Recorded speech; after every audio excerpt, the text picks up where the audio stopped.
분위기 바꿔볼게요. 어머나, 우리한테 익숙한 그런 이름 석자가 나오는데요, 이담 아나운서. 네, 모델로 데뷔해서 영화나 드라마에서 활약을 해온 배우 송선미 씨 이야기입니다. 특히 그 유명 시트콤이죠. 순풍산부인과에서 송간호사 역할을 해서 또 인기를 맞아요. 많이 얻기도 기억나네요, 했는데요. 진짜. 네, 송선미 씨 이야기를 해보겠습니다. 네. 송선미 씨는요. 어느 순간부터 사람들이 본인을 보는 시선이 좀 많이 달라진 걸 느꼈다고 합니다. 어허. 사람들이 날 보면 슬픔에 빠져 힘들게 살 거야 라고 생각하는 것 같다라면서요. 그래도 그런데 나는 너무 잘 살고 있다라고 이야기를 했습니다. 잘 살고 있다고 씩씩하게 말한 이유이자 또 사람들이 송선미 씨를 안타까움의 시선으로 바라봤던 이유가 있습니다. 8년 전이었던 2017년 송선미 씨가 남편과 사별했기 때문입니다. 하하. 아마 시청자분들은 이 얘기 들으시면 어머, 잘 살고 있었던 거 아니야? 어머, 근데 지금도 굉장히 예쁜데 무슨 일이 있었던 거야?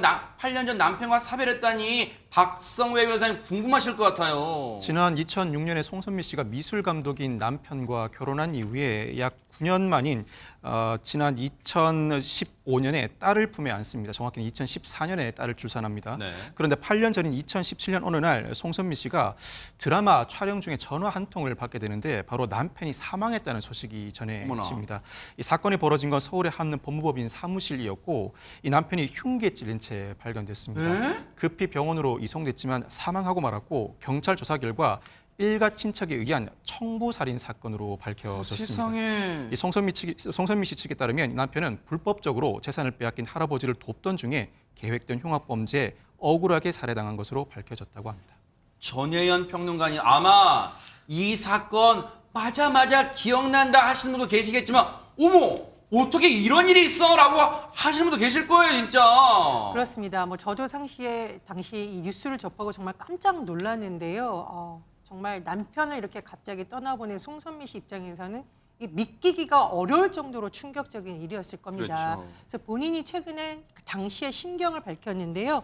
돌이켜 생각하면 내가 어떻게 살았나 싶다라는 겁니다. 네.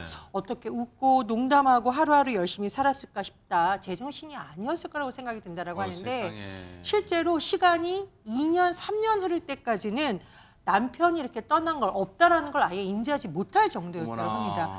우리가 왜 너무 큰일을 겪으면 믿고 싶지가 않고 맞아요. 현실 감각이 없잖아요. 그렇죠. 아마 그런 상황인 것 같습니다. 그래서 3년 동안 계속 같은 꿈을 꿨는데 바로 꿈속에서도 남편을 계속 찾으러 다니는 그런 상황, 남편을 찾으러 다니는 꿈을 3년간이나 꾸었다고 합니다. 어머나 세상에.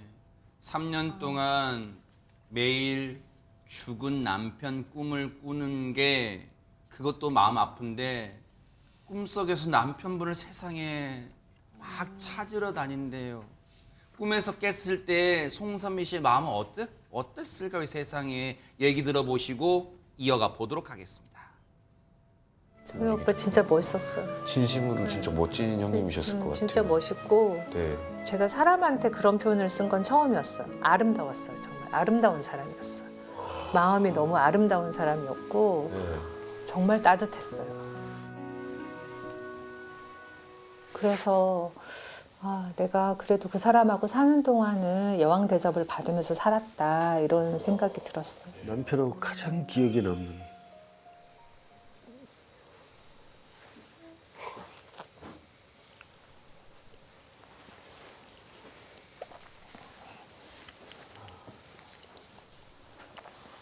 웃는 모습?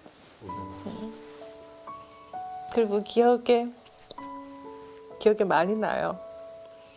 그 사람 머리카락, 눈썹, 심지어 콧구멍, 발가락, 손가락, 손톱 이런 거 어떻게 생겼는지 다 기억이 나서 왜 안 그러겠어요?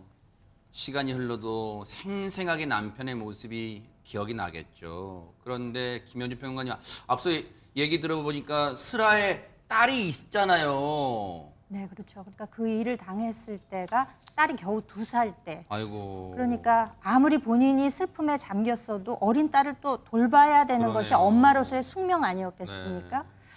그렇기 때문에 이제 어린 딸을 돌보면서 지금 이제 초등학교 4학년이 됐다 그래요. 세월이 그렇게 흘렀어요. 그렇죠. 당시 2살이었는데 초등학교 4학년이 되기까지 이 딸이 아빠는 어디 갔어? 이렇게 얼마나 많이 찾았겠어요. 그러네요. 그러니까 이 송선미 씨 입장에서는 아빠의 부재에 대해서 뭐 보통 엄마들의 경우는 어쩌면 조금 대답을 회피한다거나 그렇지, 네. 조금 크고 나서 설명해 줘야지 이렇게 생각했을 수도 있었을 텐데 송선미 씨는 그렇게 딸의 물음이 있을 때마다 그것을 이제 회피하지 않고 딸의 나이에 걸맞게 충격이 없도록 아주 상세하게 설명을 해줬다고 해요. 세상에. 이제 딸이 한 살 나이가 들어가는 거에 맞춰서 마치 그 이야기를 각색하는 것처럼 그렇게 아빠에게 어떤 일이 벌어졌었나를 이제 설명을 해줬다고 합니다. 그래서 이제 미술 감독이었었다고 하잖아요. 남편이. 그렇기 때문에 그 미술적인 재능을 물려받은 때문인지 그 딸 아리 양도 굉장히 그림을 잘 그린다 그래요. 네. 그래서 이제 그동안 그렇게 주고받았던 이야기 아마 이런 것들을 기본으로 해서 송선미 씨가 글을 쓰고 딸 아리 양이 그림을 그려서 아빠의 부재에 관한 이런 동화책도 직접 만들었었다고 합니다. 어머나 세상에. 혼자서 송선미 씨 혼자서 딸을 지금 정말로 씩씩하게 키우는 모습인데 얼마나 말은 못하지만 내색은 못하지만 얼마나 힘들었겠어요. 그런 송선미 씨를 곁에서 돌보아준 분이 있었다는데 대체 누굴까요? 이담 아나운서. 바로 송선미 씨의 시어머니입니다. 송선미 씨는요, 사별 후에도 2년 동안 시어머니와 함께 살았다고 해요. 그래요? 그 이후에도 집에서 집으로 차로 한 5분 거리에 살면서 자주 만나는 사이라고 했는데요. 네. 밖에 나가면요, 시어머니와 송선미 씨를 고부 관계가 아니라 모녀 사이로 알아볼 어머나. 정도로 굉장히 친한 사이라고 합니다. 네. 송선미 씨가 어느 날은 자신의 어머니와 또 시어머니에게 이런 편지를 또 SNS에 올리기도 했는데요. 좀 소개를 해드릴게요. 네. 내 딸에겐 두 할머니 그리고 나에게는 두 엄마라고 표현을 했습니다. 이제 아픈 곳이 좀 늘어나지만 당신들이 있기에 제 마음은 뜨거워집니다 라면서 제 딸과 제 곁에 오래오래 계셔주세요. 사랑합니다라고 마음을 표현하기도 했습니다. 네. 그래요. 아마 모르긴 몰라도 송선미 씨의 남편분께서도 하늘나라에서 천국에서 정말 그래도 흐뭇하게 바라보고 있지 않을까 그런 생각해 봅니다. 앞으로 따님과의 멋진 생활도 뉴스파이터가 진심으로 응원해 보도록 하겠습니다.